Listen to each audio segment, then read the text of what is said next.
Vamos lá, pessoal, sejam muito bem-vindos, sejam muito bem-vindas ao nosso Questões Direcionadas. Aqui nós vamos iniciar com a nossa geografia. Antes de começar, eu quero que você preste bem atenção.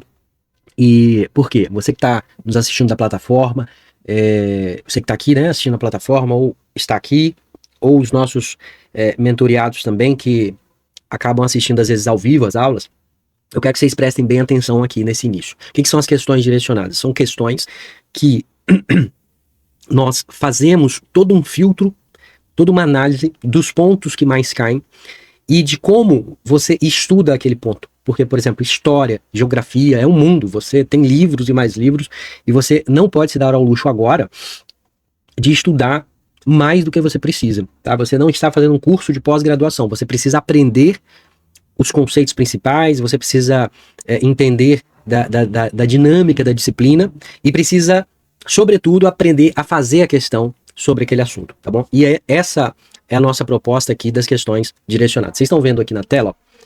Eu pedi pro Leandro colocar aí para vocês, ó. Aqui, tá aí na tela, questões direcionadas. Eu vou trazer as questões principais sobre alguns pontos. Nós vamos ler a questão junto, você vai pausar, vai responder e depois eu vou explicar como se fosse uma mini aula para você entender, aprender a fazer esse tipo de questão e saber o que a banca quer saber de você. Por quê?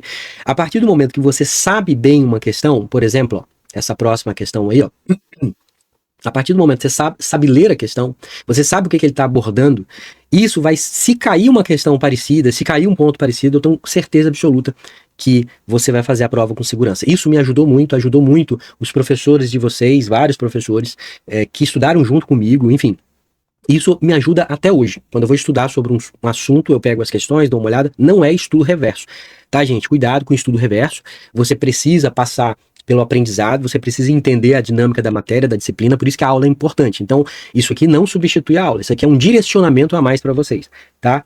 Então, muito cuidado, vamos aprender a ler a questão e aprender a fazer as correções e por que uma tá errada, por que uma tá certa, e isso você vai ver que você vai fazer uma baita de uma revisão, tá bom? Vem comigo na tela, vou pedir o Leandro para aumentar para vocês e vamos ler a nossa primeira questãozinha.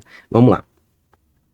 A partir do século XX, o Espírito Santo recebeu expressivos contingentes de imigrantes europeus, o que contribuiu para transformações econômicas, sociais e culturais no Estado. Sobre esse fato, é correto afirmar que, letra A, italianos e alemães foram os principais grupos imigrantes recebidos pelo Estado. Letra B, a imigração só ocorreu após o fim do ciclo do café. Letra C, as influências culturais europeias não se preservaram ao longo do tempo.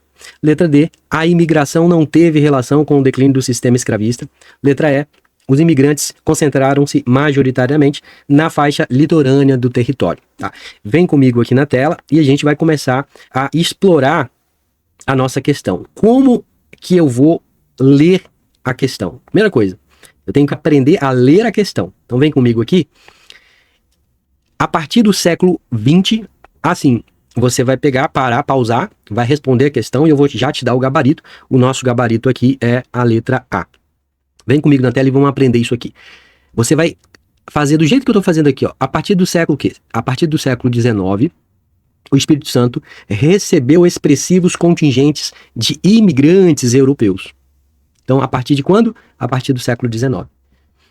O que contribuiu para transformações. Então, com a vinda dos europeus, os migrantes europeus, nós vamos saber quem são eles, nós tivemos essa contribuição aqui, transformações econômicas, sociais e culturais. Sobre esse fato, é correto afirmar que nosso gabarito é italianos e alemães foram os principais grupos imigrantes recebidos pelo Estado. Está correto aí a nossa letra A. Vem comigo na tela que eu quero fazer uma observação aqui com vocês.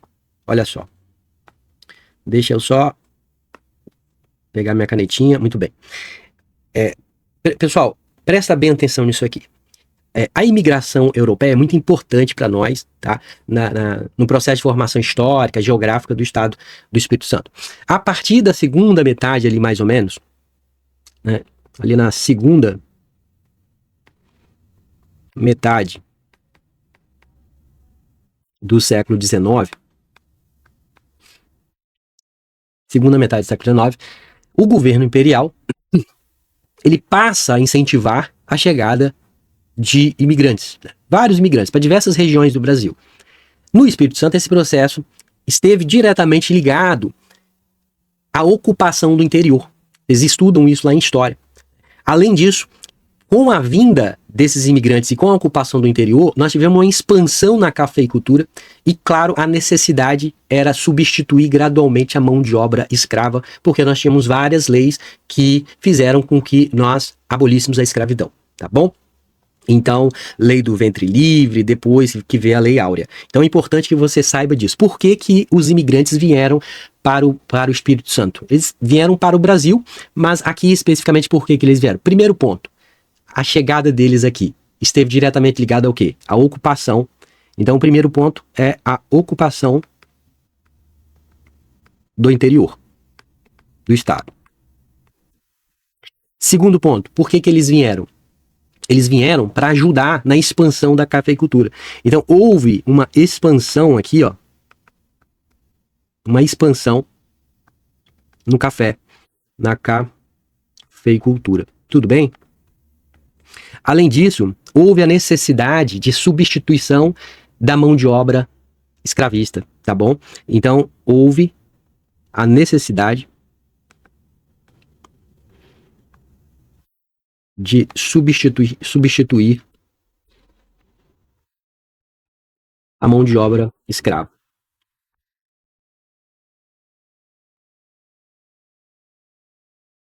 Tudo bem? Isso aqui é muito importante vocês saberem. Então, aqui, nesse contexto da metade do século XIX, meados ali do século XIX, dois grupos de imigrantes se destacaram e você precisa saber quais foram eles. Quem foram esses principais grupos? Os alemães.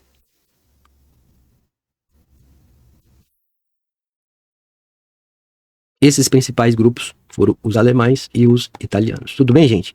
Muito importante isso aqui, tá bom? Então, esses imigrantes, eles foram responsáveis pela formação ali de várias colônias agrícolas, especialmente ali nas regiões serranas, que a gente vai ver muito bem nas regiões serranas do estado. E isso acabou deixando marcas profundas ali naquelas regiões. Por exemplo, nós temos lá Santa Teresa, Domingo Martins, Santa Maria de Jetibá. Então, onde esses imigrantes se estabeleceram? Você vai lá, você vai olhar Santa Teresa, né? As três Marias, né? Santa Teresa, Domingo Martins, Santa Maria de Jetibá, Domingos Martins. Não sei se eu trouxe aqui o mapinha para vocês. Domingo Martins, Santa Maria de Jetibá, muito importante também. Venda Nova do Imigrante, Afonso Cláudio. Temos aqui, ó, Venda Nova do Imigrante. Temos aqui Afonso Cláudio. E várias outras regiões, e isso acabou influenciando na arquitetura, e, nos costumes ali da região. Até hoje nós temos lá festas, você vai para Santa Teresa, gente, Santa Teresa é lindo, tá? Muito bonito. Aliás, todos esses lugares aqui, Domingos Martins também é muito bonito, nós vamos ter a oportunidade de analisar essas regiões quando a gente estiver estudando os assuntos específicos da aula, tá? Então, a letra A, os municípios mais cobrados que eu coloquei aqui, gente, são esses aqui, ó, quando se trata desse ponto de imigração europeia aqui no Espírito Santo, tá bom? Então tem que saber que falou desses municípios, você está falando dessa imigração europeia em segunda metade ali do século XIX, beleza? Então, aqui na letra A, tá certa a nossa questão, italianos e alemães, eles formam aí o maior contingente mesmo desses imigrantes recebidos pelo Espírito Santo, enquanto os alemães ali também, os pomeranos, eles tiveram participação decisiva, né? Por exemplo, você vai lá em Vila Pavão, aqui eu coloquei alemães, vou colocar aqui, ó, pomeranos. Pomeranos tiveram participação decisiva ali na ocupação do interior do território, beleza? Vem aqui na letra B e presta atenção como que a banca quer às vezes confundir você. Olha só, a imigração só ocorreu após o fim do ciclo do café. Muito cuidado aqui, porque a expansão dessa imigração, ela acontece durante o crescimento da cafeicultura, tá? Não é depois do ciclo do café. Então, o café necessitava de mão de obra, E isso acabou impulsionando a criação dessas colônias agrícolas ali nessas diversas regiões de Itália. Então não é após o fim do ciclo do café, tá certo? Letra C também é interessante porque, veja bem, as influências europeias não se preservaram ao longo do tempo. Pessoal, até hoje você vai lá nos locais, nós temos festas típicas, você vai em Vila Pavão, você vai em Santa Teresa, Domingo Martins, a culinária é diferente. Vila Pavão, por exemplo, você tem um broche, é um pãozinho, a culinária de Santa Teresa, de Domingo Martins, a arquitetura, até o jeito ali as igrejas, enfim, tradições religiosas. Lá na Vila Pavão, por exemplo, nós temos lá a língua pomerana falada bastante, o pessoal fala mesmo a linguagem, e eu já estive lá, eu comecei a trabalhar ali perto dali de Vila Pavão, tá? Então nós tivemos essa contribuição em todos esses aspectos, tá bom? Culinária, cultura, tudo isso. Então, muito importante você entender. Até hoje nós temos lá dialetos de origem italiana e por aí vai. Letra D, a imigração não teve relação com o declínio do sistema escravista, olha só. Aí aqui você já faz uma revisão de história. Pessoal, ela teve relação direta com o declínio do sistema escravista. Então, como houve a redução do tráfico negreiro, olha aqui, vem aqui, ó, substituição de mão de obra. Então, nós temos aqui, ó, declínio do sistema escravista. Por quê? Porque nós tivemos ali o avanço de um movimento. Nós tivemos aqui, ó, um avanço de um movimento lá na Inglaterra, que era um movimento abolicionista, tá?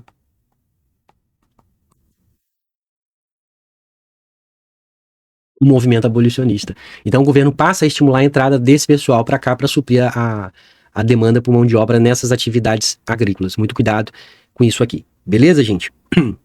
Os imigrantes, letra E, os imigrantes concentraram-se majoritariamente na faixa litorânea do território. Ao contrário, né, essa política de colonização, ela buscava o quê? Ela buscava ocupar essas áreas do interior, que ainda estavam um pouco povoadas, sobretudo as regiões serranas, tá? Então, grande parte ali das colônias foram instaladas nessas áreas altas, né, de relevo montanhoso. Quando você vai para Domingo Martins, por exemplo, parece estar na Europa. Então, muita atenção para essa parte, porque a banca gosta muito de cobrar essa imigração aqui no Espírito Santo, associando a temas que você precisa entender. Você falou de imigração, o que você precisa saber? Primeiro, ocupação do interior, tá? Então, vem aqui comigo na tela. Eu até coloquei aqui, ó, interiorização do povoamento para ajudar vocês. Expansão do café, substituição da mão de obra, cultura e expansão, aqui, ó. Isso aqui é muito importante, gente, tá? Expansão da cafeicultura, ocupação do interior e substituição progressiva da mão de obra escravista, tá bom? Muito cuidado com isso. Expansão, interiorização, é isso que ela vai querer saber de você na prova, quando ela faz esse tipo de pergunta, tá bom? Perguntando sobre imigrantes europeus. Tenho certeza que vai cair uma questão parecida na prova e você já tá bem lapidado em relação a isso. Tudo bem? Seguindo adiante, vem aqui comigo. Vamos lá para outra questão. Vamos fazer a leitura daquele formato. O município de Marechal Floriano está situado em uma região de relevo montanhoso com um clima propício à agricultura. Qual produto agrícola é historicamente cultivado na região? Então vem aqui, pessoal, comigo e presta atenção. Nós estamos falando de quê? Nós estamos falando de um município de Marechal Floriano. Onde é que ele está? Ele está situado numa região de relevo montanhoso.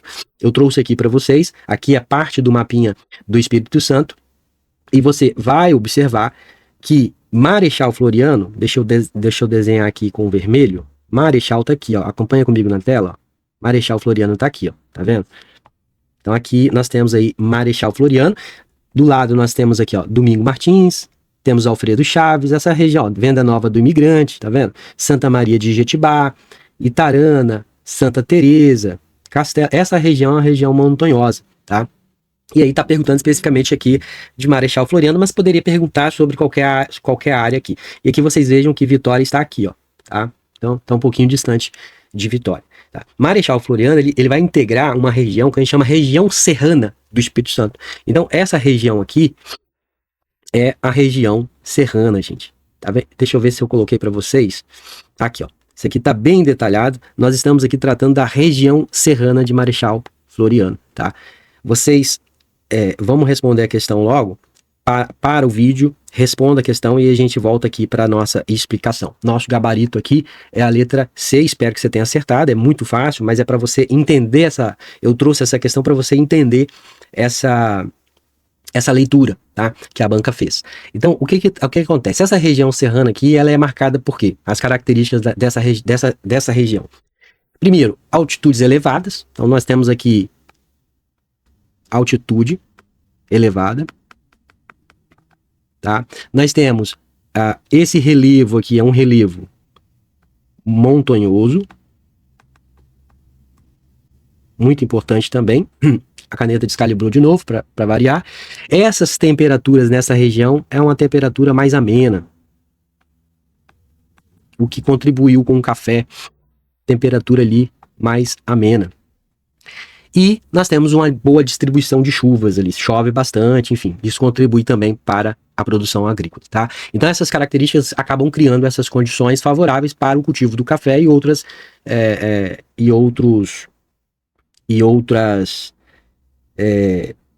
mantimentos. Eu coloquei aqui um mapinha, ó, mapeamento do café no estado, tá vendo? Tá aqui embaixo, tá vendo esses pontinhos? Olha como é que o Espírito Santo planta bastante café. Só que aqui, ó, tá as regiões produtoras do Arábica, café Arábica.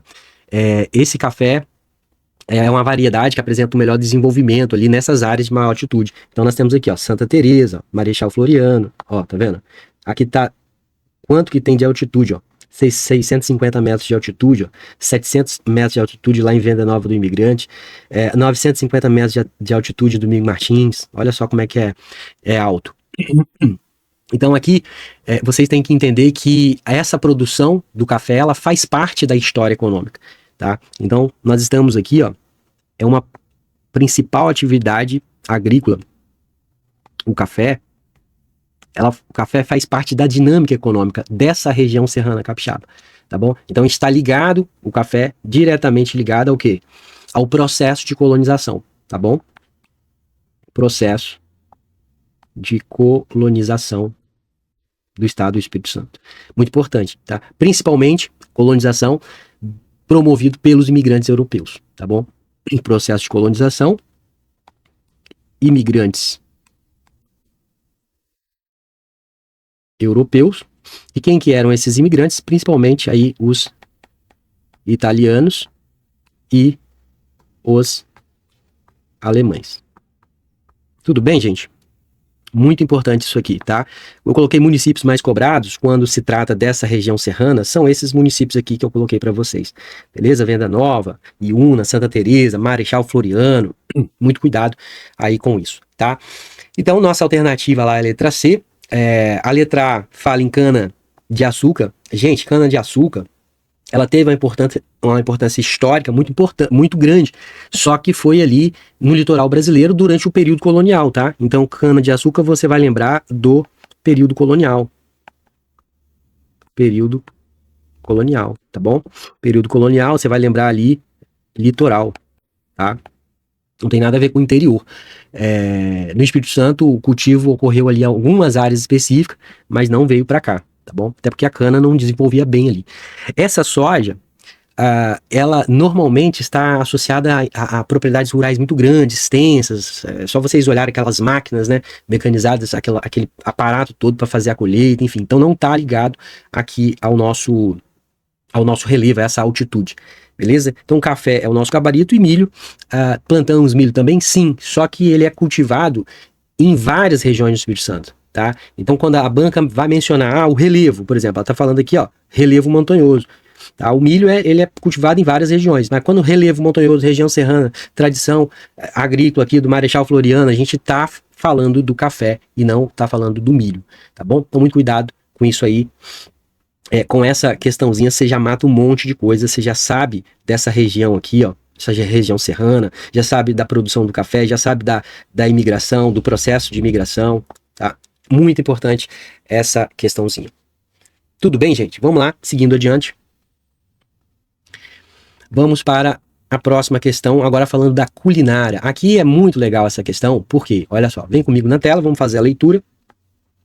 A culinária do Espírito Santo possui pratos típicos reconhecidos nacionalmente. Olha só, qual prato é símbolo da gastronomia capixaba e deve ser preparado em panela de barro? Todo mundo já sabe, é uma questão fácil, tá? Questão real, questão fácil. Todo mundo sabe que é a letra C, muqueca capixaba. Mas aqui eu trouxe algumas informações importantes para vocês pelo seguinte, olha só.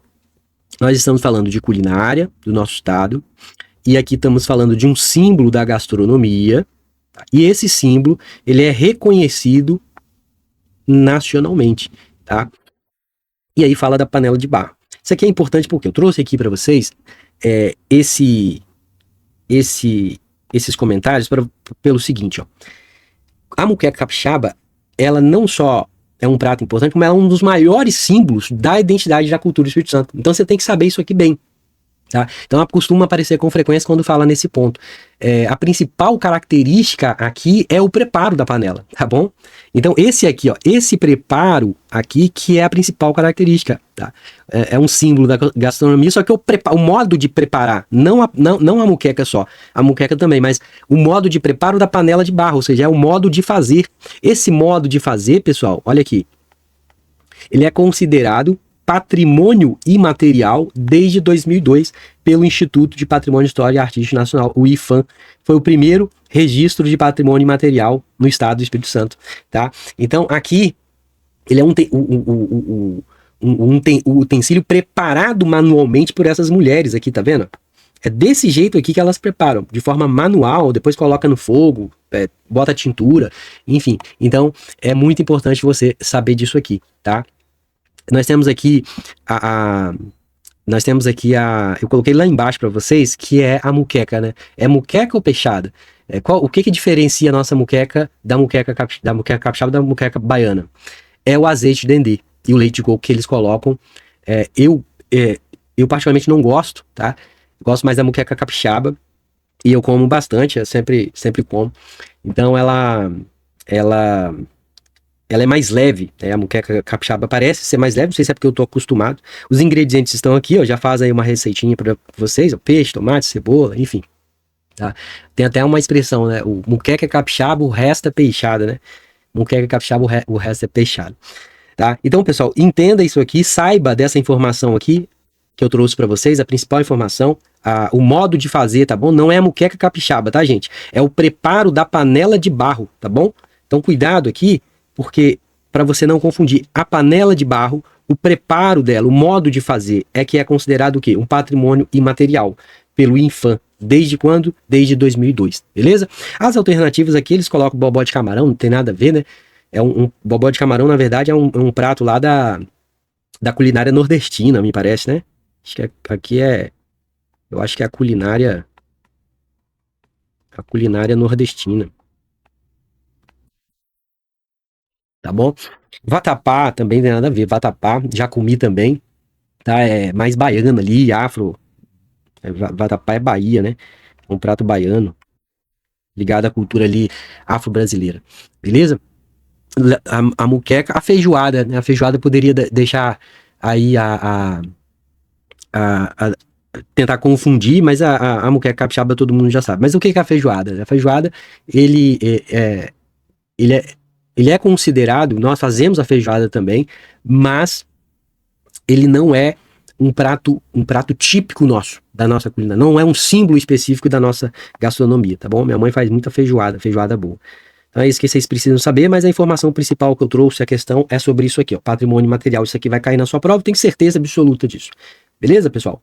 Então vamos lá para a próxima questão. Questão muito legal também sobre o censo demográfico. Vem aqui, vamos fazer a leitura comigo. Eu trouxe alguns dados aqui para vocês. Deixa eu ver se eu coloquei. Não coloquei aqui. Mas eu trouxe alguns dados importantes aqui para vocês. Vamos fazer a leitura. Baseado no último censo demográfico do IBGE, analise as informações da tabela a seguir. Aí temos aqui o município, a população, a área em quilômetros quadrados, Cariacica, Guarapari e Serra. Eu acho que tá faltando aqui.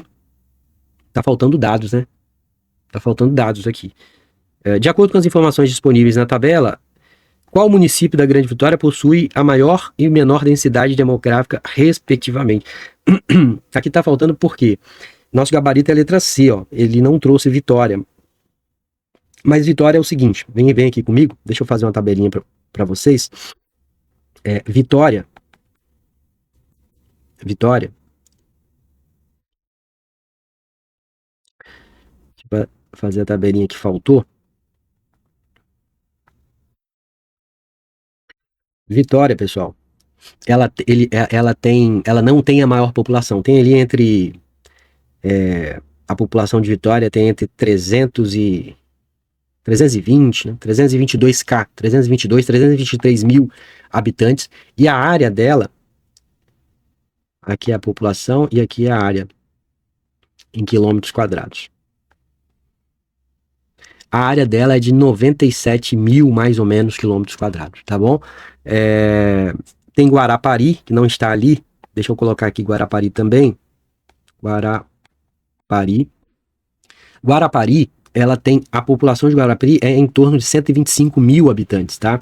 125 mil habitantes, 124. Ah, não, tá aqui, ó. Guarapari tá aqui, Serra e Cariacica. Faltava Vitória. Aí tem Viana, então deixa eu colocar aqui. Tem Viana, enfim. Serra, Vitória, Guarapari, Cariacica, tá ali, Cariacica. Tá. Então só faltou Vitória mesmo aqui. Muito bem. Vem comigo aqui na tela e observe o seguinte. A questão, o que que a questão ela quer de você? Ela quer saber se você sabe sobre densidade demográfica, tá bom? Então ela quer saber isso, densidade demográfica. Ela quer saber se você sabe o que é densidade demográfica. O que é densidade demográfica? Tem uma formulazinha que nós utilizamos que é densidade demográfica é igual a população dividido sobre a área, tá? Então, quando você for para fazer uma questão dessa, você vai pegar a densidade demográfica é igual. Você pega a população e divide pela área. Tá bom? E aí você vai ter a densidade demográfica, tá? Ou seja, muita gente em pouco espaço, temos aí uma densidade demográfica alta. Pouca gente em muito espaço, baixa densidade demográfica. Antes mesmo de realizar ali, a tabela já fornece, né, as dicas aqui para vocês. A população lá de 322 mil habitantes, por exemplo, a área de apenas 97, aqui eu coloquei, né, 97 mil quilômetros de Vitória. Então você sabe que o município da Grande Vitória que possui maior densidade, então muita gente em pouco espaço, o que acontece? Alta densidade demográfica. Então nós temos muita gente em pouco espaço. Qual é a maior? Vitória. De acordo com os dados, né? Só 97 mil quilômetros quadrados, pequenininho Vitória. Agora, pouca gente em muito espaço, baixa densidade. Então, a menor densidade demográfica é o quê? Guarapari, quando você olha Guarapari, ó, ele tem menos habitantes que Vitória e uma área muito superior, tá? Então, a menor é Guarapari, tá bom? Então, aí, tá aí nossa resposta, nossa questão, para você entender que densidade demográfica você faz assim, tá? Não precisa nem fazer o cálculo, né? Você olha e já consegue responder bem a questão. Beleza, pessoal? Muito bem. Seguindo adiante, vem aqui para a próxima questão e vamos fazer a leitura. Uma questãozinha também interessante, que é o seguinte, ó. Uma significativa quantidade de municípios brasileiros é beneficiada por mais de um setor econômico.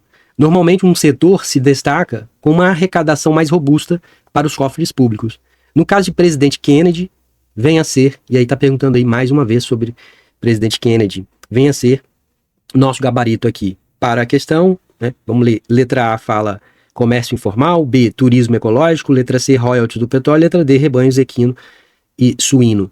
É o royalties do petróleo. Importantíssima essa questão, porque presidente Kennedy, pessoal, é um dos municípios mais conhecidos do Espírito Santo. Eu trouxe aqui para vocês até uma matéria de jornal, quando eu estou falando de arrecadação pública. Por quê? Apesar do município, vocês viu, não sei se eu trouxe um mapinha do presidente Kennedy aqui para vocês, não trouxe. Ele está lá embaixo, né? O Espírito Santo é assim, ó, quer ver? O Espírito Santo é assim mais ou menos, assim. O presidente Kennedy está aqui embaixo, ó, aqui embaixo, tá? Perto ali, divisa com o Rio de Janeiro, tá nessa área aqui. E apesar de possuir atividades ligadas à agropecuária também, o comércio, outros setores econômicos, a principal fonte de renda, de receita, está associada à exploração do petróleo, tá? Por conta da costa capixaba. Ó, trouxe para vocês aqui, ó, 10 municípios do estado do Espírito Santo com o maior investimento até 2028. Presidente Kennedy, no litoral sul do Espírito Santo, ocupa o primeiro lugar no ranking, com previsão de receber 13,8 bilhões, alcançando uma renda per capita de 1 milhão. Olha só que interessante. Aqui, ó, investimentos anunciados. Tá aí, Presidente Kennedy, um dos maiores, e depois vem Vitória, e depois vem Anchieta, tá? E esses investimentos vêm do royalties do petróleo. Professor, mas afinal de contas, o que é royalties de petróleo? O que são royalties, tá? Vem aqui comigo na tela, vamos fazer uma revisãozinha rapidinha, para você entender o que são esses royalties do petróleo. Entenda bem, pessoal, porque isso cai, tá bom? Nós temos uma aulinha só sobre isso, falando sobre isso, tá? Os royalties do petróleo. Ó, eita, royalties do petróleo. Imagine que você tem um terreno lá e você permite que uma empresa retire uma riqueza que tem dentro do seu terreno. Por exemplo, tem água mineral que passa lá embaixo e tal, aí vem, tira aquela água. E a empresa, ela vem, ganha dinheiro vendendo essa água. Então, em troca, o que ela precisa? Ela precisa pagar uma espécie de compensação ao proprietário do terreno pela utilização do recurso que ela retirou, que é a água. Com o petróleo é a mesma lógica, tá? O petróleo, quem pertence o petróleo que está embaixo da terra? Mesmo que esteja embaixo da serra, Vitória, município de Presidente Kennedy, quem pertence? Pertence à União, né? Pertence ao Estado brasileiro. Então, o petróleo, pessoal, ele pertence à União, tá? À União Federal.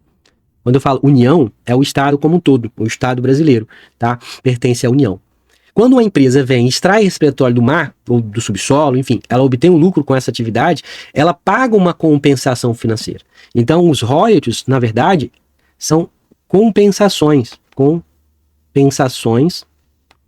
financeiras. E essas compensações financeiras são pagas a quem? Elas são pagas ao dono do terreno. Quem é o dono do terreno?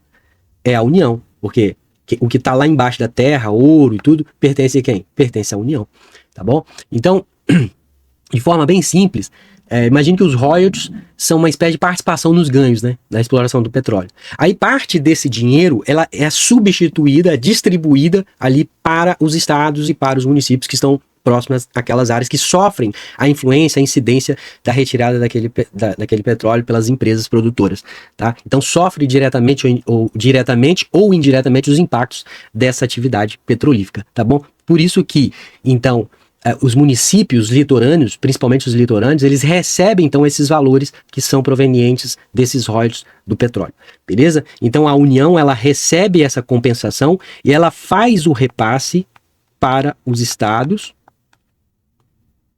e municípios. Tá bem?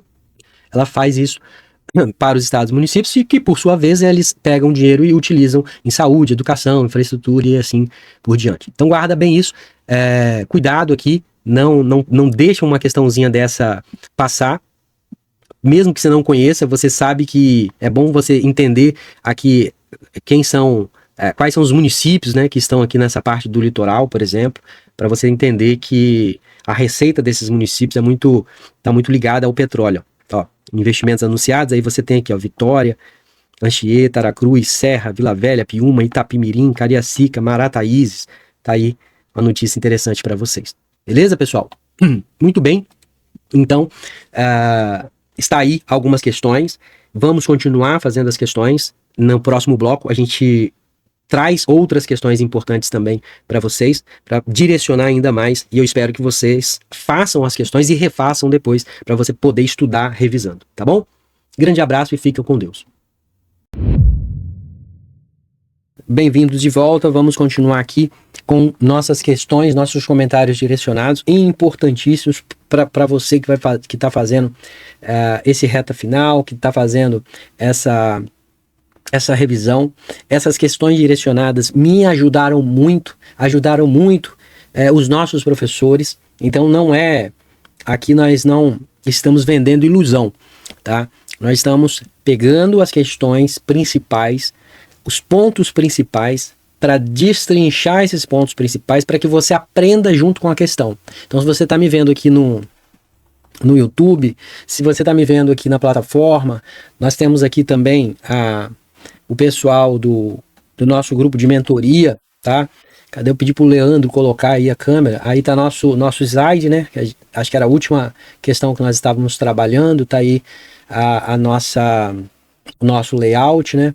Tá aí a nossa... Aqui é onde a gente tá vendo pelo YouTube. Tem aqui também. Cadê? Pedi pro Leandro colocar pra gente. Tá faltando uma câmera, né? Tá faltando a câmera dos nossos mentoriados. Eu não tô vendo. E geralmente tem mentoriado que assiste ao vivo. Vamos lá, cadê? Tá aqui, ó.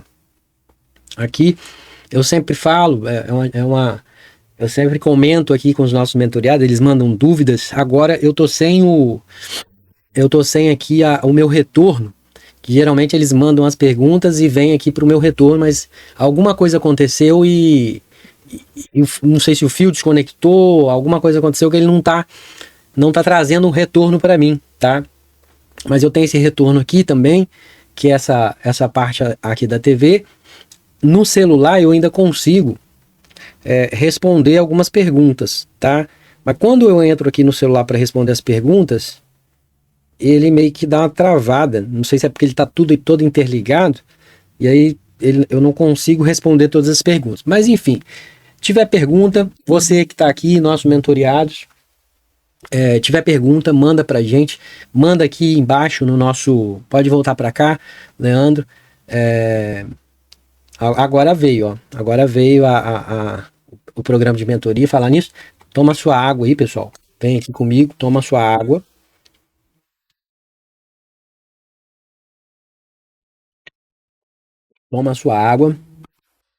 tá aí minha querida irmã me ligando, toma sua água, toma o seu café. E aí, Flaviane? Não, eu tô dando aula aqui agora. Ah, tá bom, tô dando aula aqui, ao vivo, inclusive, tá bom? Beijo, manda um abraço pra ela. Tá aí minha prima fazendo aniversário, você vê, né? Eu não posso, porque a gente tá no meio de uma reta final. Então, pessoal, cadê? Vem comigo aqui na tela. Aí, ó. Observe o seguinte: nós estávamos trabalhando sobre uma questão. Essa questão envolvia, para quem não viu a última aula, essa questão envolvia aí o município Presidente Kennedy, né? Recebe muito investimentos, e inclusive, para quem for para lá, para quem passar no concurso e ir para lá para Presidente Kennedy, vai se aproveitar, ó. Olha a quantidade de investimentos aqui, ó, que está indo lá para Presidente Kennedy. Tá? Por quê? Por conta do petróleo. Presidente Kennedy, você lembra onde fica Presidente Kennedy? Ó, vou te mostrar aqui no mapinha. Vem aqui comigo na tela. Ó. Eu gosto muito de que você se situe no Espírito Santo, que isso é muito importante. Presidente Kennedy fica nessa parte de baixo aqui, ó. Tá? Cadê? Não tá arriscando? Ele fica nessa parte, ó. Aqui nós temos Marechal Floriano, Santa Teresa. Presidente Kennedy fica aqui, ó.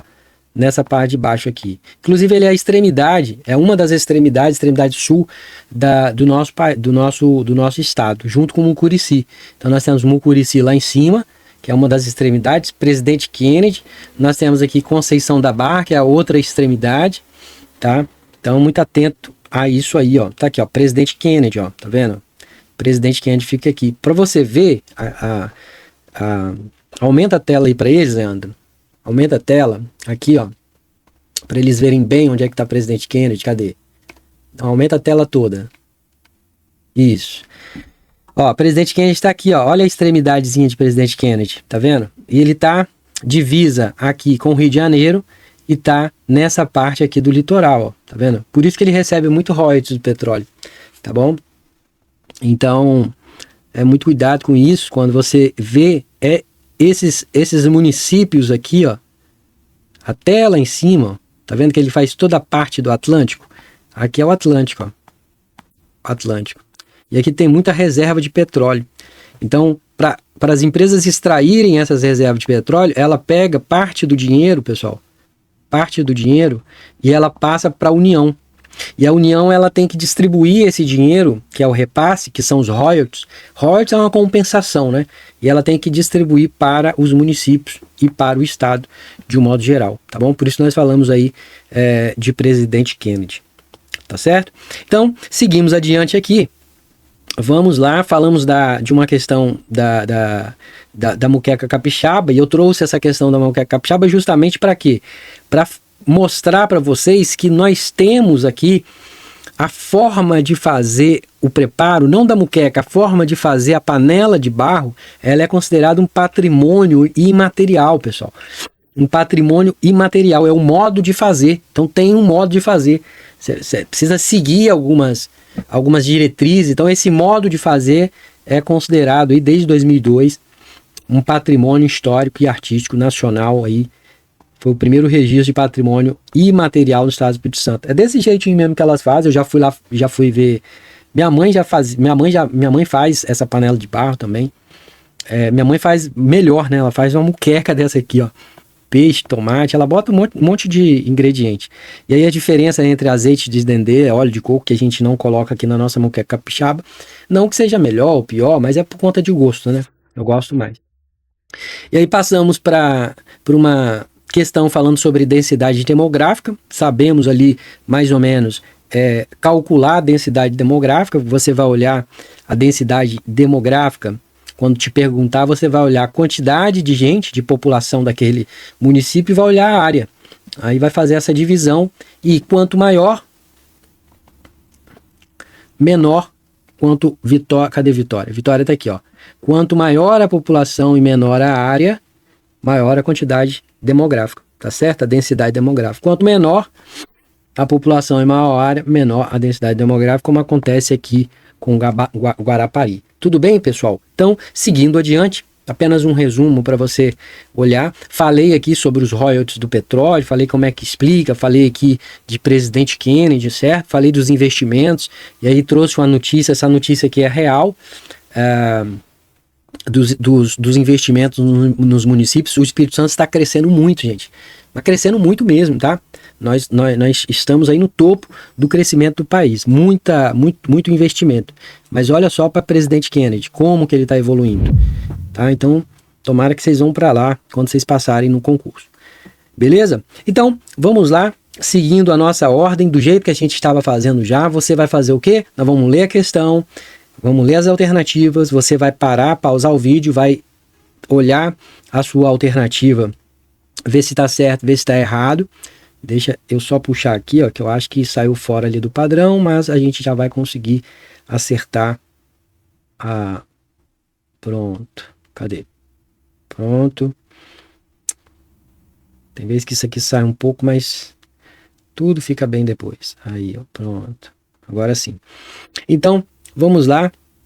Vamos fazer a leitura e vamos fazer aquilo que a gente prometeu. Parou, marcou a sua questão e a gente vai explicar detalhe por detalhe, porque esse é o objetivo das questões direcionadas. Vamos lá? Aqui, a gente está tratando de um tema muito importante que cai bastante em prova, que são as regionalizações do país. Vamos lá. Ao estudar o espaço geográfico brasileiro, o geógrafo brasileiro Milton Santos propôs uma regionalização baseada no grau de interação das diferentes áreas do país ao chamado meio técnico, científico e informacional. Essa proposta ficou conhecida como os 4 Brasis. Considerando o conceito de espaço geográfico desenvolvido por Milton Santos, a sua proposta de regionalização, assim como a alternativa correta, vamos para as alternativas. Letra A. Para Milton Santos, o espaço geográfico corresponde exclusivamente aos elementos naturais presentes no território, razão pela qual sua regionalização foi construída com base nos aspectos climáticos e vegetacionais. A gente sabe que essa alternativa está errada, a gente vai falar por que está errada, mas não é o nosso gabarito, tá bem, gente? Letra B. Na proposta dos 4 Brasis, o Espírito Santo integra a região concentrada, espaço caracterizado pela maior presença de infraestrutura, tecnologia, rede de transportes, fluxos econômicos, integração ao processo de globalização. Tá aí, é o nosso gabarito, tá? É a letra B, espero que você tenha acertado, mas vamos ler a restante e vamos responder cada uma.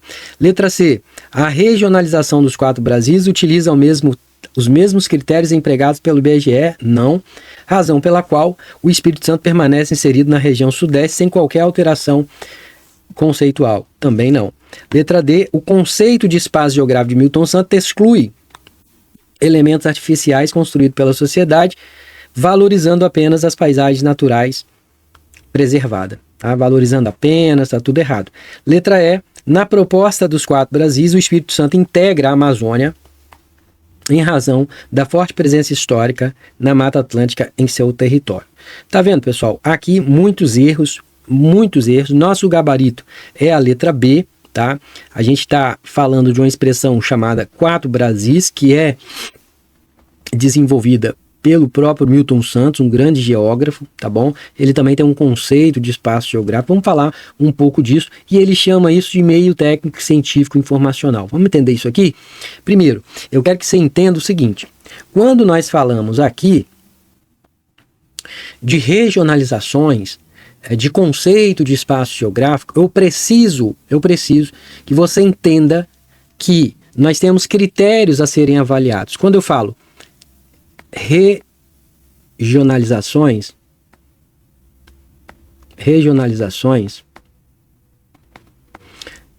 nós temos critérios que foram desenvolvidos para quê? Para dividir o Brasil, de acordo com alguns elementos, de acordo com o clima, de acordo com alguns critérios. Eu acho que tá saindo ali um pouco da... Pronto, voltou. Pronto. Nós temos ali os critérios de regional. E quais são esses critérios? Então nós temos aqui, por exemplo, o critério utilizado pelo IBGE, tá certo? Então o IBGE utiliza um critério. Minha caneta também descalibrou. Nós temos outro critério pelo Pedro Geiger.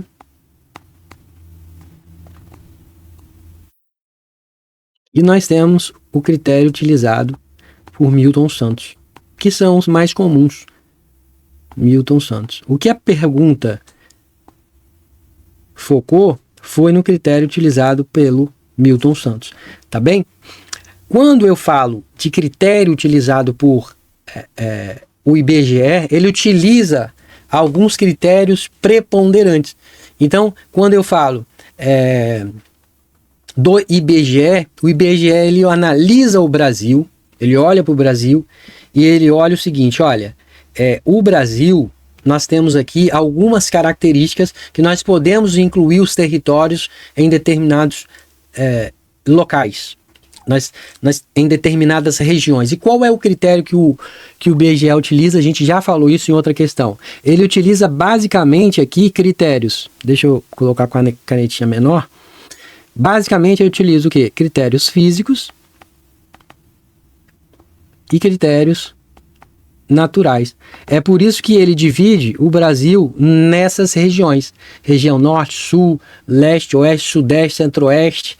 Ele utiliza isso. Por quê? Ele analisa que, por exemplo, essa região aqui, ó, que vocês estão vendo na tela, ele é o sudeste. Por quê? Porque aqui apresenta algumas características físicas parecidas.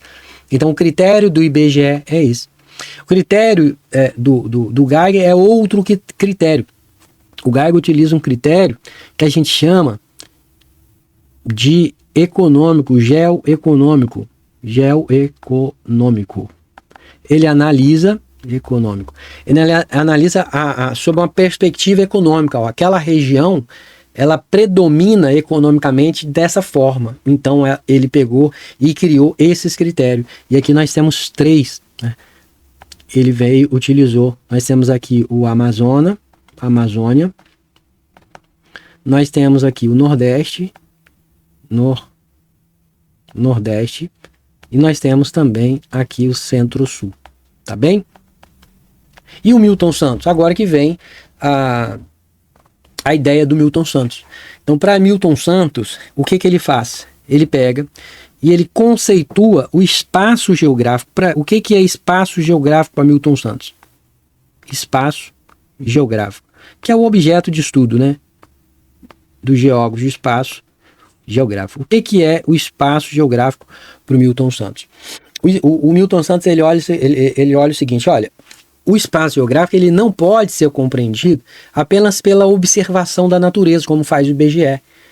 E a sua concepção, espaço ali, ele é formado, na verdade, por um conjunto de sistemas de objetos, sistemas de ações. Então, para ele, é um conjunto... Gente, isso aqui é fino que eu estou falando para vocês, tá? Conjunto de objetos e um conjunto de ações. Ações humanas. Ações humanas. Ela é um conjunto de ações, um sistema de ações. Então, os objetos eles vão corresponder aqui aos elementos materiais que existem dentro do território. Então, esses objetos seriam o quê? Esses objetos seriam rodovias, seriam as estradas. Esses objetos seriam a indústria, as cidades, enfim, tudo isso que compõe aí a nossa geografia. Cidades aqui, ó, cidades, enfim, tudo isso. E o aeroporto, as redes de comunicação, propriedades rurais, tudo isso faz parte do quê? Desses objetos que ele entende que é o conjunto de objetos que fazem parte do espaço geográfico. Então aqui você pode colocar aeroporto, pode colocar... Enfim, aeroporto, tá? E as ações, o que seriam as ações? Essas ações aqui para o nosso querido Milton Santos. Aqui é o seguinte, essas ações são as práticas que foram realizadas pela sociedade. Então, as práticas, deixa eu colocar ela mais aqui para ficar um pouco mais interessante para vocês, porque isso aqui vocês precisam saber. Então, essas práticas aqui são práticas que foram realizadas pela sociedade para modificar o espaço e melhorar o espaço. Por exemplo, são práticas realizadas pela sociedade como a produção, a circulação de mercadorias. Então, isso são práticas. Então, ó, produção,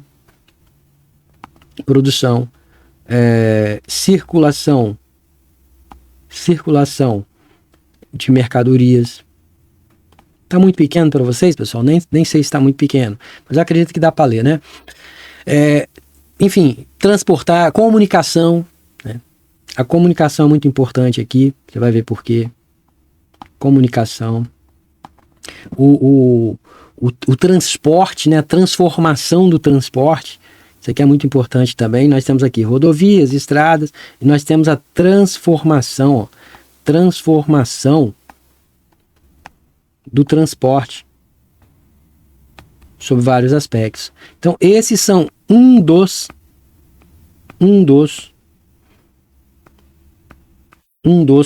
uma das ações humanas que o Milton Santos ele tenta agrupar para tentar identificar quais são os territórios do Brasil. Então, partindo dessa lógica, o Milton Santos ele vem e observa o seguinte, olha, algumas regiões, elas apresentam um nível muito mais elevado de integração econômica, certo? Então, algumas regiões dessa vão apresentar um nível muito mais elevado. Ó, além da integração econômica, nós temos integração tecnológica, nós temos integração informacional, então, mais do que outras. Então, além desses níveis mais elevados, nós temos níveis mais elevados, ele olha para o Brasil, então ele olha para cá, ó, ele fala assim, olha, nós temos aqui, gente, níveis mais elevados de quê? Níveis mais elevados de quê? Integração econômica,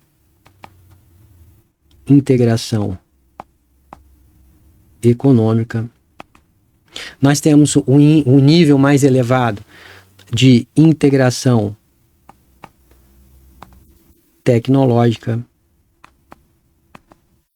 Nós temos uma elevação informacional. Você vai ver por quê. Informacional. E aí sim, ele vai fazendo a análise dele, a integração econômica, tecnológica, informacional, e daí dessa análise surge o que ele chama de regionalização, conhecida como os 4 Brasis, que são esses que vocês estão vendo na tela. Então, a partir desses dados, gente, ó, a partir desses dados aqui, isso aqui não é um estudo barato, tá, gente? Isso é um estudo bem científico. Isso aqui é reconhecido por todos os geógrafos, isso aqui ele é muito respeitado. Então, a partir dessas análises aqui, ó, dessas produções aqui, do conceito de espaço geográfico, dessa ideia de regionalização, dos critérios que foram utilizados, tanto pelo IBGE como pelo GAI, ele vem e olha o seguinte, olha, a partir disso, eu posso identificar o Brasil dessas 4 formas, e aqui eu pintei para vocês, ó. Então, nós temos essa parte aqui, ó,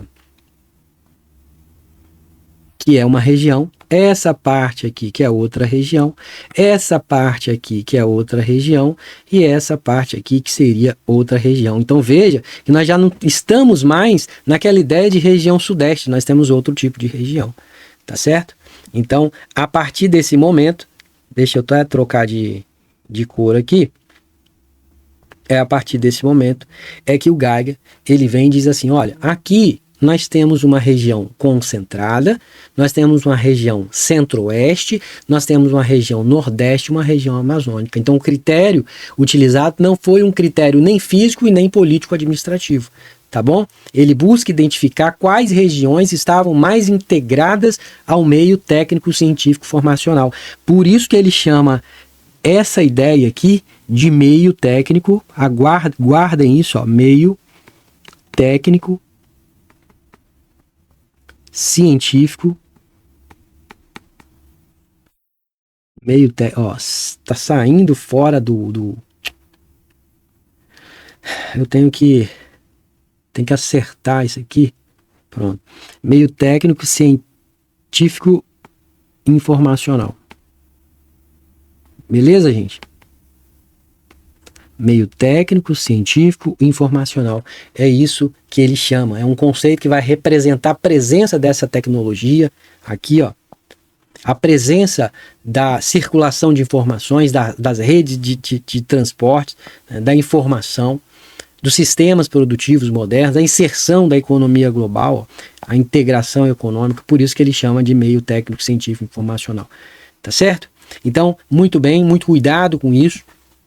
Quando ele busca identificar, então aqui nós temos essas regiões, porque concentrada, ó, tá vendo aqui? Essa parte de vermelho, deixa eu ver se eu consigo desenhar para vocês aqui. Essa parte aqui, ó, de vermelho, deixa eu ver se eu consigo aumentar aqui, ó. Essa parte aqui de vermelho é o quê? É a concentrada, tá vendo? A região concentrada. Então nós temos aqui a região, 4 regiões, ó. Região, primeiro, concentrada. Depois da região concentrada, nós temos a região centro-oeste. Depois da centro-oeste, nós temos o quê? A nordeste. Nordeste. E depois da nordeste, nós temos a região da Amazônia, que é a região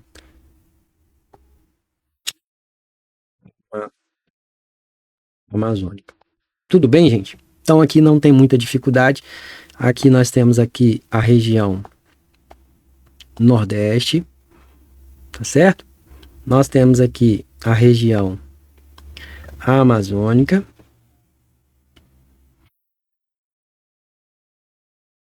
E nós temos finalmente aqui a nossa querida região centro-oeste. Tudo bem? Então Milton Santos fez essa divisão. Então onde é que está o Espírito Santo aqui? Não tem nem como não saber onde é que está o Espírito Santo, né, gente? Tá aqui, ó. Tá na região o quê? Concentrada. Tudo bem? Então aqui você precisa entendeu isso aqui já é uma mini aula para você. Quando a gente vai lá na alternativa, deixa eu tá comendo ali, isso. Quando a gente vai lá na alternativa B, na alternativa na letra A, ó, ele fala, para Milton Santos, o espaço geográfico corresponde exclusivamente, está errado, aos elementos naturais presentes no território, razão pela qual sua regionalização foi construída nos aspectos climáticos e vegetacionais. Não, aqui foi o IBGE, né? O IBGE que teve essa ideia aqui, tá bom? Não tem nada a ver com o Espírito Santo. Nosso gabarito é essa aqui. O Espírito Santo integra qual região? Região concentrada. O espaço é caracterizado por quê? Pela maior presença de infraestrutura tecnológica, rede de transporte, fluxos econômicos e integração ao processo de globalização. E letra C, a regionalização dos 4 Brasis utiliza os mesmos critérios empregados pelo IBGE. Está errado. O IBGE utiliza qual critério? Critério físico, critério natural, tá bom? Então, por isso que a nossa letra C está errada. Muito cuidado com isso, porque embora o Espírito Santo continue localizado na região sudeste, ok, pelo critério do IBGE, você sabe disso, né? Nós temos aqui o sudeste, tá certo, tá, gente? Sudeste. Só que a depender do critério utilizado, nós estamos em outra região, como é o caso do Milton Santos, tá? Então o IBGE utiliza o quê? Critérios oficiais de regionalização administrativa, tá bom? Então quando você falar em IBGE, tá aqui, ó, físico, naturais, o IBGE, ele vai utilizar, nem sei se eu trouxe aqui para ficar melhor para vocês, ó. O IBGE, ele se pauta em aspectos físicos, naturais, tá? Para quê? Segundo o IBGE, são critérios utilizados são critérios, na verdade, oficiais de regionalização administrativa. Então, nós temos aqui critérios para regionalização administrativa. Tá bom, gente? Muito cuidado com isso. Milton Santos, ele pega outro critério, ele utiliza critérios socioeconômicos, ele utiliza critérios tecnológicos, informacionais, tá? Então, Milton Santos, quais são os critérios que utiliza? Critérios o quê? Informacionais. Ele utiliza critérios o quê? Tecnológicos, socioeconômicos. Então você vai anotar socioeconômicos. Além de informacionais, socioeconômicos, ele utiliza o quê? Que é muito importante também, além de informacionais e socioeconômicos, tecnologia, né? Tecnológico. Tá bom, gente? Muito cuidado com isso aí, porque isso costuma cair, tá? Vamos lá para a letra D. Ele fala assim, ó, o conceito de espaço geográfico utilizado pelo Milton Santos exclui os elementos artificiais construídos pela sociedade. Não, né? Não exclui, autorizando apenas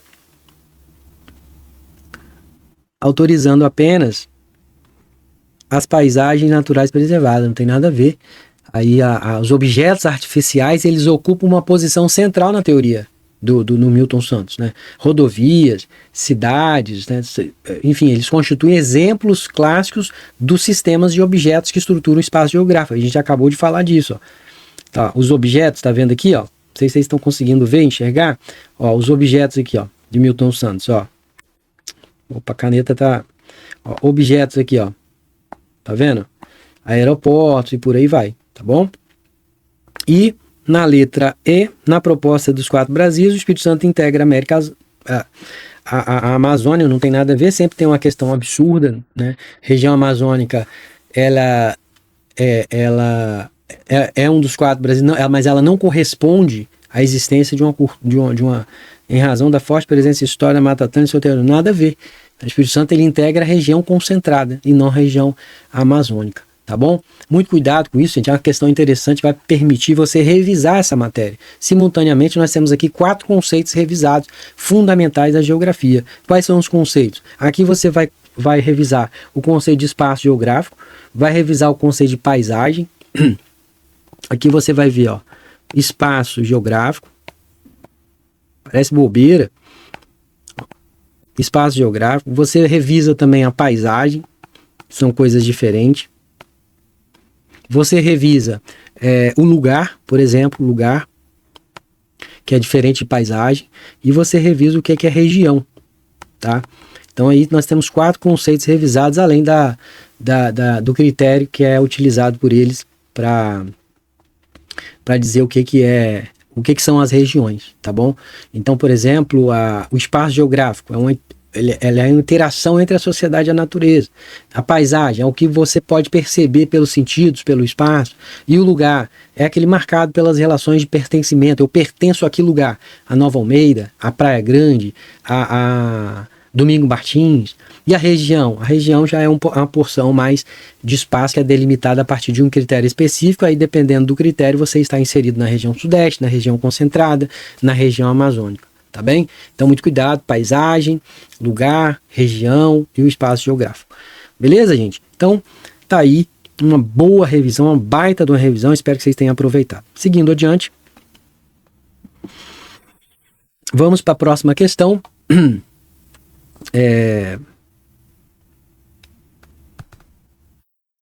Deixa eu só acertar isso aqui, porque não tá legal. Pronto, agora sim. Tá saindo do foco aqui, não sei porquê. Pronto. Vamos lá. Próxima questão. O espaço geográfico resulta, ó, tá vendo? Outra questão de espaço geográfico. Resulta da interação entre os elementos naturais e atividades humanas ao longo do tempo. Vem cá, você já tomou seu café? Tomou seu cafezinho? Cafezinho quentinho. Acho que eu tô falando aqui, cadê? Leandro, bota isso, bota minha câmera aqui na plataforma. Isso aqui. Tá aqui. Tomou seu café? Toma seu café.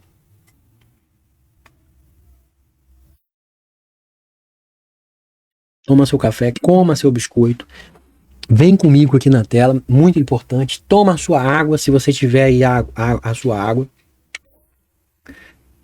Esse que eu ganhei da minha irmã. Nossa, fica bem gelado isso aqui. Mas aí, como eu já tenho muito tempo.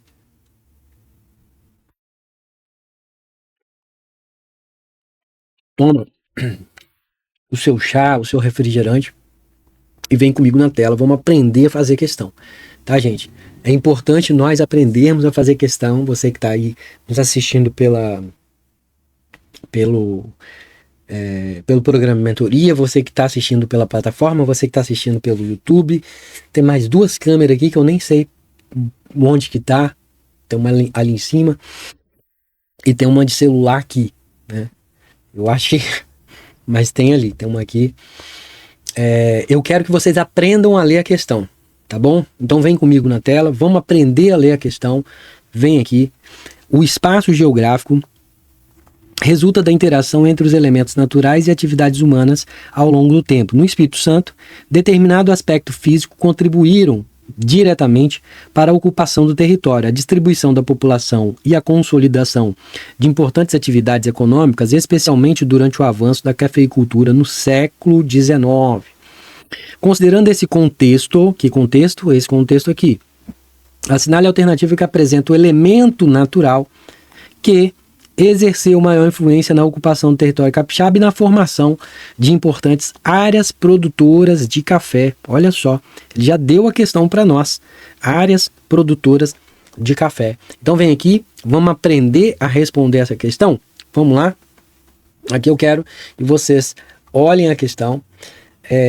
O gabarito está bem facinho, não trouxe uma questão difícil, mas dá para a gente estudar bem sobre esse ponto. Vamos lá. Primeiro, eu estou falando aqui do espaço geográfico que ele resultou numa interação ali entre os elementos naturais e atividades humanas, certo?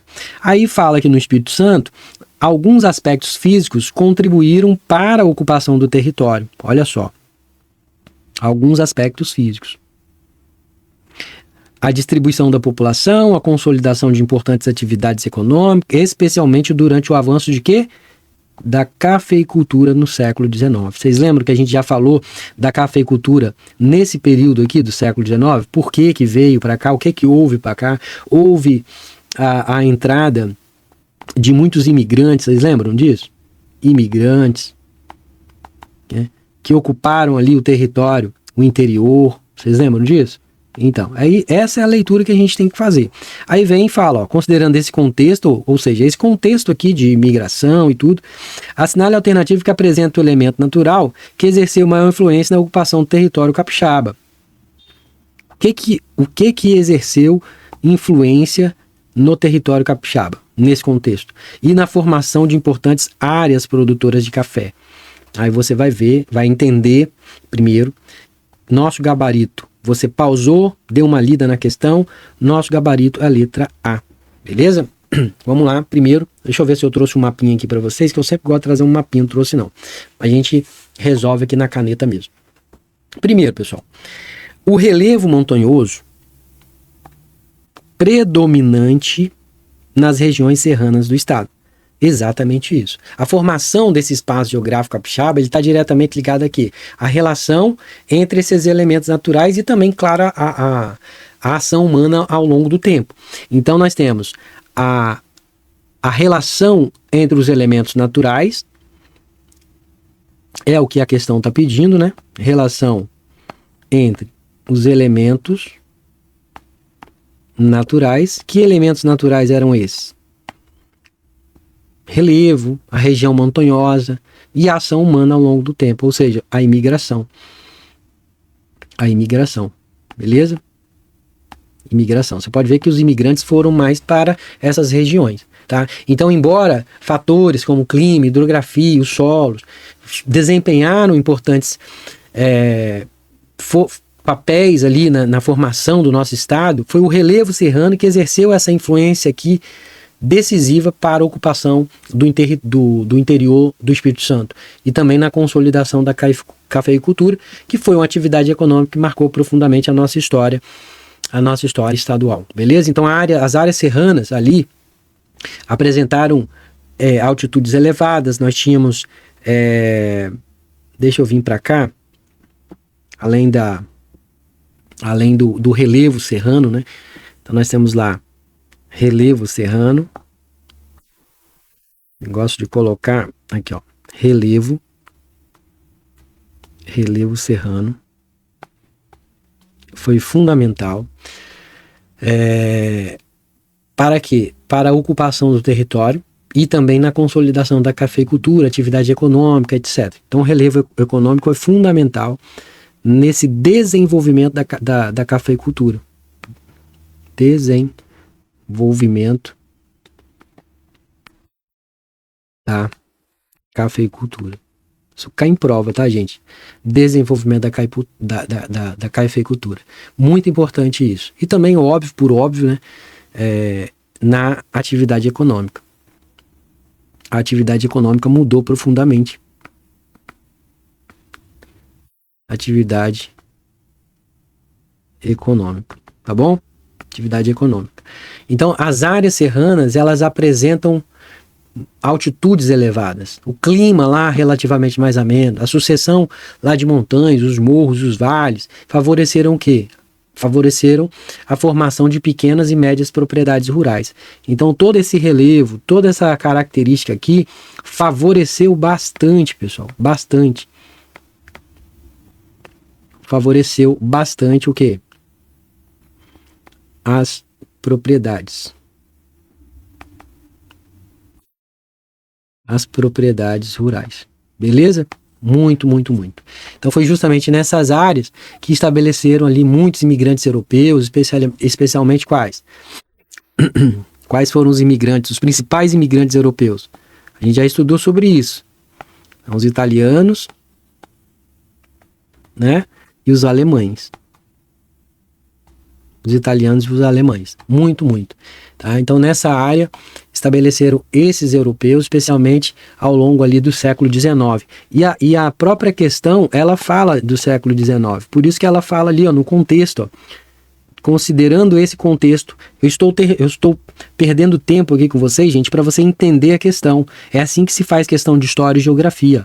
Eu estou falando de cafeicultura, eu estou falando de século XIX, eu estou falando de contexto, eu estou falando de aspectos físicos, eu estou falando de espaço geográfico, qual era o espaço geográfico, tudo isso é importante para você poder responder a questão, tá bom? E aí, quando você vai lá pro Você vai olhar os municípios daquela região, quais são os municípios que você vê? Isso é importante também. Esse relevo serrano, quais são os municípios que você vê aqui?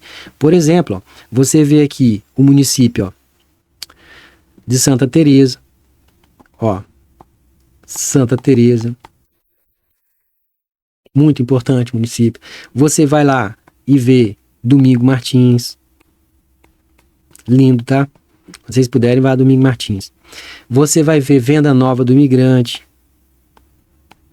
Venda Nova do Imigrante, muito bonito também, muitas pousadas bonitas. Castelo, Conceição do Castelo, Castelo, botei Castela, né? Castelo, Conceição do Castelo. Tudo isso faz parte aqui desse Santa Maria de Jetibá, Afonso Cláudio, as três santas, na verdade, né? As três santas, Santa Maria de Jetibá, Santa Maria de Jetibá, as três santas aqui, três santas. Santa Teresa, Santa Maria de Jetibá, Marechal Floriano, a gente já falou sobre Marechal, né? Muito bonito também Marechal, gente boa, pessoal de lá. Marechal Floriano, tá? E diversos outros. Então todos esses são exemplos de cidades cuja formação histórica está intimamente ligada a esse relevo serrano, a expansão da agricultura familiar baseada em quê? Baseada no café, tá bom? Baseada no café. Muito bem, pessoal. Então, alternativa A é o nosso gabarito, né? O relevo montanhoso ali das regiões foi o principal fator associado a essa ocupação. Então não tem muito o que discutir.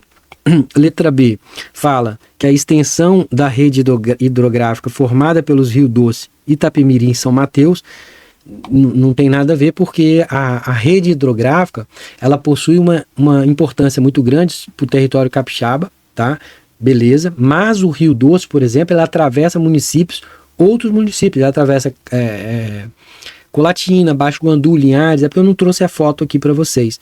Então quando eu falo em Rio Doce, gente, ó, eu falo em Rio Doce, eu tô falando de outros municípios, Colatina, Baixo Guandu, Linhares, Rio São Mateus, por exemplo. Quando eu falo em Rio São Mateus, ele exerce um papel relevante, sim, só que é na parte norte capixaba. Lembra que o São Mateus está lá em cima? Eu não trouxe o São Mateus, o Espírito Santo está aqui assim, ó. O Espírito Santo está aqui assim, mais ou menos. Né? São Mateus está para cá, ó, tá aqui em cima, tá? Então não tem nada a ver. Ele exerce um papel lá em cima, lá em Nova Venécia, Boa Esperança, São Mateus, ó, Nova Venécia está aqui, Boa Esperança, São Mateus, então não tem nada a ver. Rio Itapemirim, está lá no sul do estado, especialmente o município Cachoeiro de Itapemirim, Marataízes, então tá para cá, ó, tá no sul do estado, tá bom? Então não tem nada a ver com essa região montanhosa que está aqui, que são essas regiões aqui. Então esses rios são fundamentais, sim, mas para o abastecimento de água, fundamentais para a agricultura, para a ocupação humana, para o desenvolvimento econômico. Só que a questão ela aborda especificamente a ocupação das áreas cafeeiras. É isso que você tem que analisar. Ó, a influência na ocupação do interior, na formação de importantes áreas produtoras de café. O Rio São Mateus teve influência nessas áreas? Não. Ele teve uma influênciazinha aqui nessa parte aqui dessa região e tudo, mas não é o que a questão pede, tá certo? A questão B fala a presença de ambas as planícies costeiras favorável à expansão agrícola. Aqui, gente, as planícies costeiras, elas correspondem aqui àquelas áreas mais baixas que são localizadas próximo ao Oceano Atlântico. Planície, tá falando de planície. Então, onde que elas estão presentes? As planícies, elas estão presentes lá no município de Aracruz. Vocês lembram? Vamos fazer de conta que Vitória está aqui, ó. Vitória está aqui. Aí nós temos lá a parte de Linhares, que está aqui para cima, a parte da Serra, a parte de Vila Velha, tá aqui, ó, Guarapari, tá bom? São Mateus, que está aqui para cima. Então essas áreas, elas foram importantes para a ocupação inicial, para o desenvolvimento de portos, né? Essa parte aqui toda é portuária. Só que para a expansão industrial, para a expansão urbana, tá? Então a questão busca identificar elementos que mais influenciou a ocupação do interior, ali da expansão do café, fenômenos historicamente associados a essas áreas serranas que não tem nada a ver, beleza? A letra D fala do clima tropical, ó. Olha como é que a gente já tá, que era para eu ter trazido aqui o mapinha, ó. Clima tropical, predominantemente território estadual, vem aqui comigo, ó. Vem comigo na tela. O clima tropical, ele está presente em praticamente todo o estado. Ele apresenta variações ali, mais ou menos, conforme a altitude, por exemplo, na serra, na região serrana. Mas nas áreas litorâneas ali, predomina a temperatura mais elevada ao longo de todo o ano. É só você olhar isso. Nas regiões serranas, lá, aqui, ó, em Domingo Martins, nessas regiões serranas aqui, ó, nessa parte aqui, ó, cadê? Nessa parte aqui, ó, nessa parte da região serrana, Domingo Martins, Venda Nova, as temperaturas ficam amenas, quase que o ano todo. O clima acaba contribuindo para a produção agrícola, influencia a distribuição das atividades econômicas, só que não é o principal fator aqui. Então, muito cuidado com isso quando falar em clima, beleza? E por fim, a questão fala da ocorrência de solos sedimentares, a gente vai estudar isso ainda, associados aos tabuleiros costeiros do norte capixaba. Professor, what the hell is this? Calma, a gente vai estudar isso de forma bem tranquila. Os tabuleiros, quando a gente fala tabuleiros costeiros, o que são tabuleiros costeiros, né? Cadê? Ó, tabuleiros costeiros do norte capixaba. São áreas, né, muito extensas, que são relativas a plantas mais localizadas, principalmente no norte do estado. Tá bom? Esses são os tabuleiros costeiros.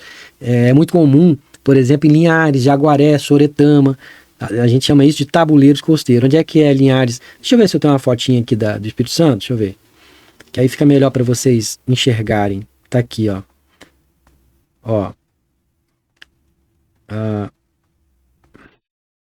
Tá aqui, ó. Aqui nós temos a parte aqui de Santa Teresa, né, na região serrana. Depois nós temos Soretama para cá, ó, tá vendo aqui Soretama? Ó, aqui nós temos Soretama. Então, os tabuleiros costeiros são muito comuns em municípios como Linhares, Jaguaré, Soretama, Aracruz. Então, essa região toda aqui, ó, Linhares, Aracruz, toda essa região aqui, ó, é muito comum. São Mateus, Conceição da Barra, São Mateus tá para cá para cima. E essas áreas possuem importância assim econômica, especialmente por cultivo do eucalipto.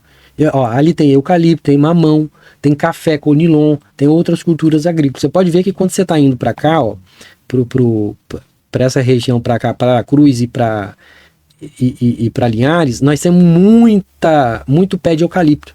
Tá? Então por isso a gente chama de tabuleiros costeiros. Então essas áreas elas possuem grande importância econômica, sim, especialmente para cultivo de eucalipto, e a gente tem até a Suzano aqui nessa região, aqui ó, depois nessa parte coqueiral de Aracruz, ó, subindo para cá, nós temos a Suzano, né, que é uma área da celulose.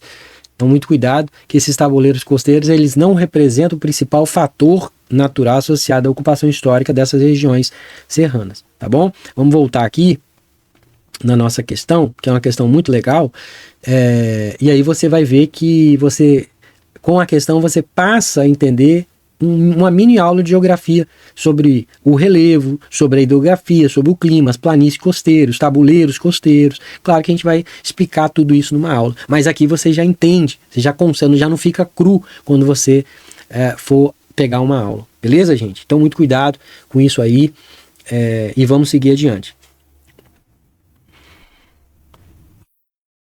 A próxima questão vai falar o seguinte: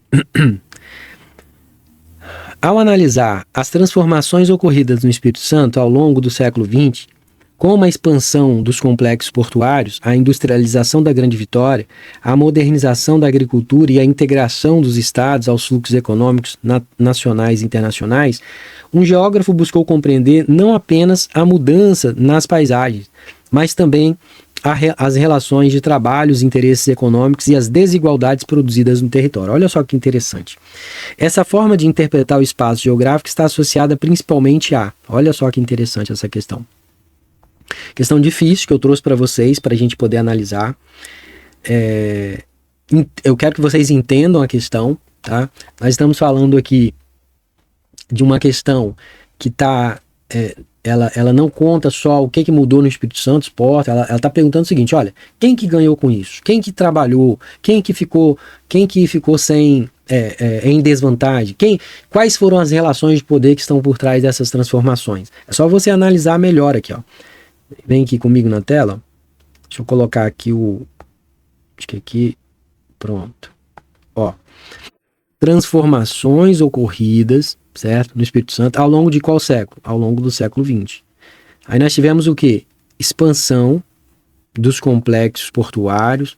Nós tivemos industrialização da Grande Vitória, modernização da agricultura, integração do Estado aos fluxos econômicos nacionais e internacionais. Aqui vocês sabem muito bem do que eu estou falando.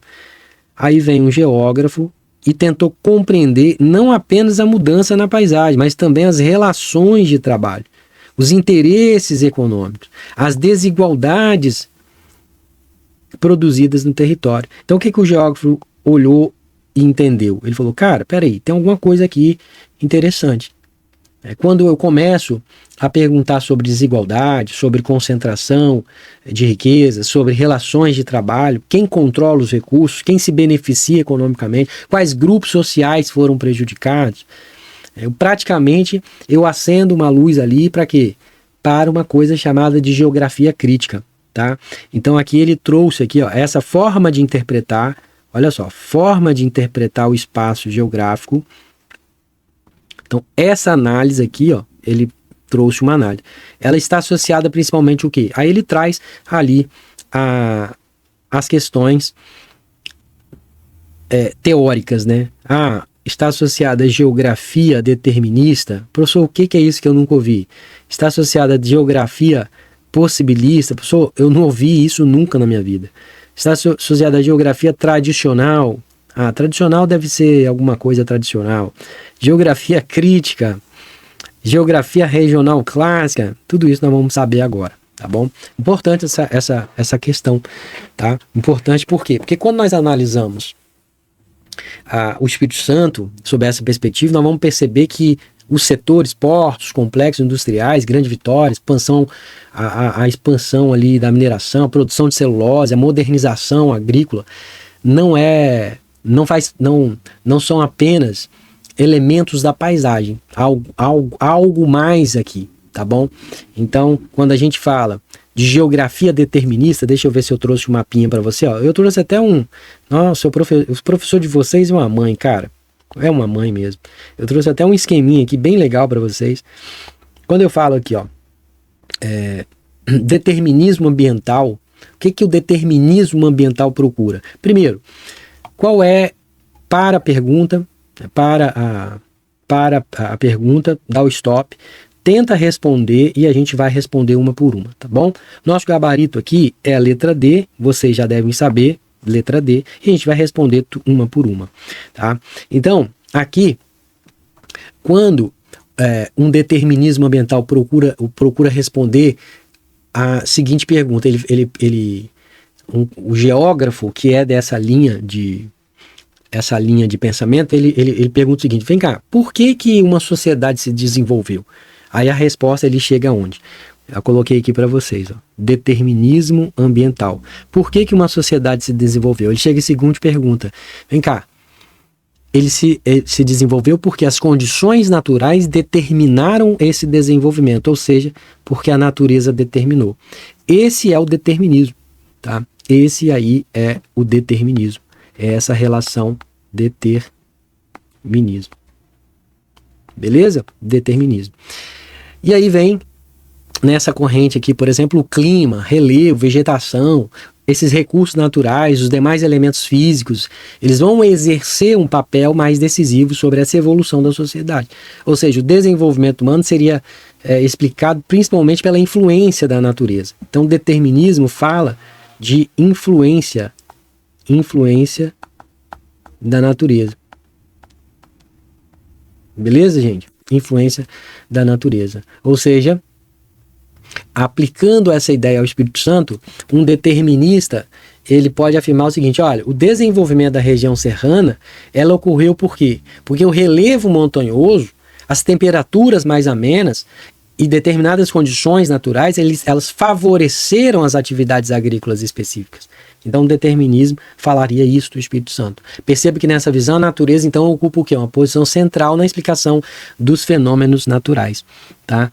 Então o determinismo, ele influencia, ele tem a influência da natureza e por esse motivo costuma-se resumir o determinismo da seguinte forma: olha, a natureza é que vai determinar o desenvolvimento da sociedade. Tudo bem, gente?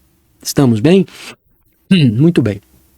Aí aqui fala a letra A fala: a geografia determinista que atribui ao clima e ao relevo a principal responsabilidade pelas transformações econômicas e sociais. Só que aqui ele está falando o seguinte: essa forma de interpretar o espaço geográfico. E aqui nós estamos falando de expansão dos complexos portuários, industrialização da Grande Vitória, modernização. E esse geógrafo entende que não apenas as mudanças na paisagem, mas as relações de trabalho, interesses e desigualdades.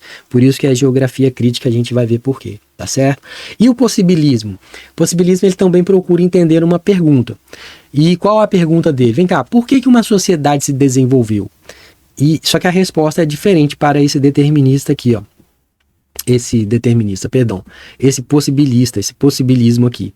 Aqui ele diz assim, ó: geografia possibilista que enfatiza as escolhas humanas diante das limitações impostas pela natureza sem priorizar a análise das relações de poder. Vamos lá. Por que a sociedade se desenvolve para um determinista?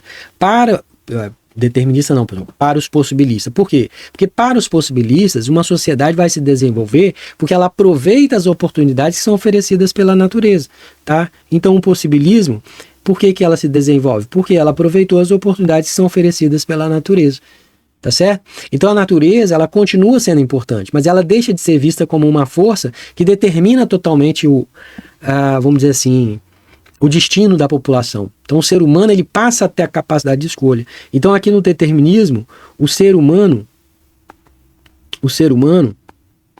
ele tem capacidade de escolha. Ele tem capacidade de escolha. Beleza? Mas ele aproveita as oportunidades que são oferecidas pela natureza. Então, para os possibilistas, a sociedade se desenvolve porque tem essas oportunidades que são oferecidas pela natureza e a natureza continua sendo importante, só que ela deixa de ser vista como uma força que determina totalmente o destino da população, tá? Como acontece com o determinismo. Tá certo? Então o ser humano ele passa a ter essa capacidade de escolha e aplicando a interpretação ao Espírito Santo, o que o possibilista diria?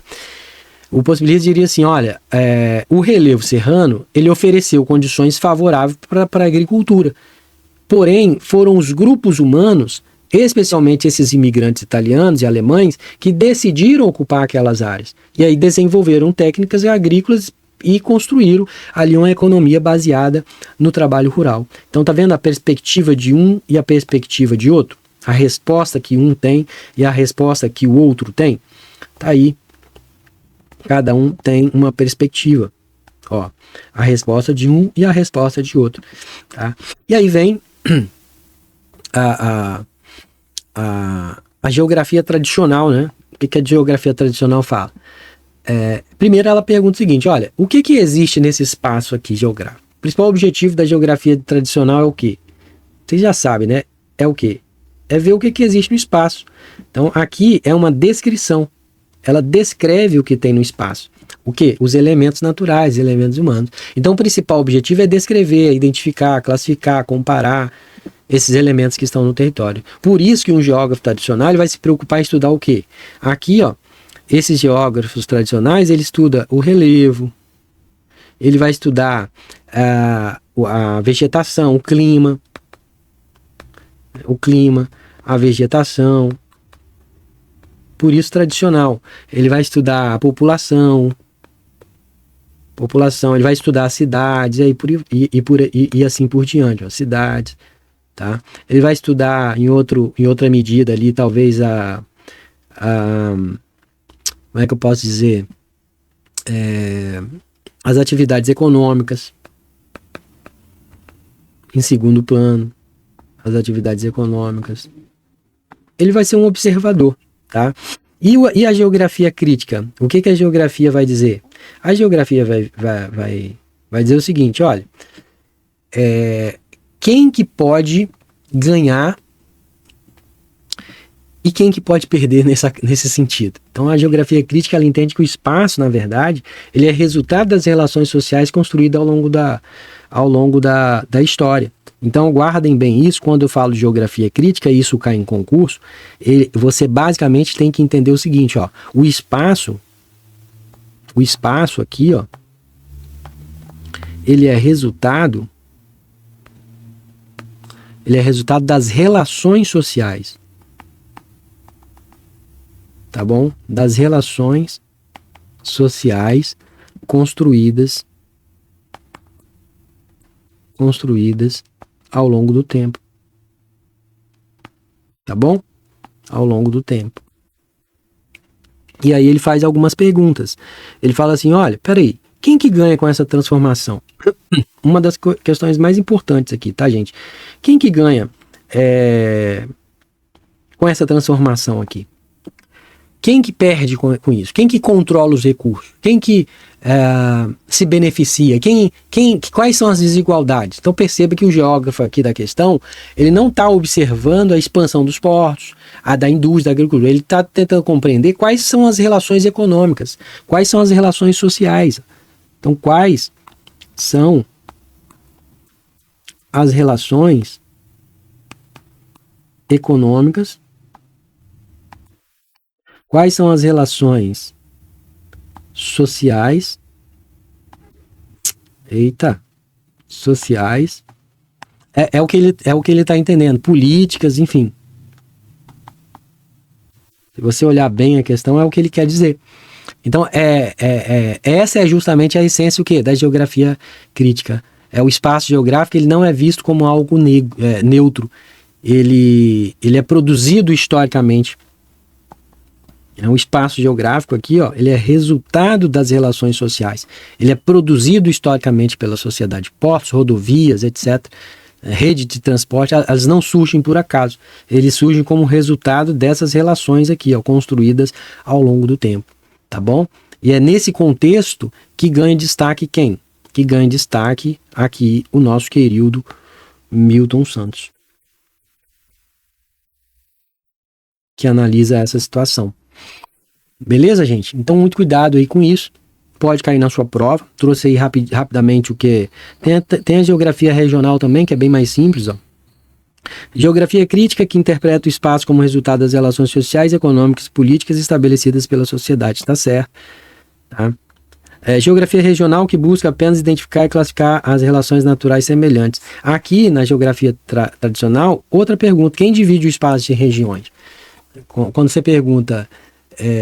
como que nós podemos dividir o espaço em regiões com características semelhantes? Qual é o objetivo principal aqui? É delimitar e classificar as regiões. Então aqui é classificação das regiões. Opa, sumiu a minha canetinha. Classificação e regionalização do território. Essa é a ideia, como dividir o espaço, tá bom? Então, aplicando a lógica aqui do Espírito Santo, a corrente ela pode estudar o quê? A geografia tradicional, ela vem estuda a divisão do IBGE, tá? Ela tenta entender as divisões administrativas, nós vamos chegar lá,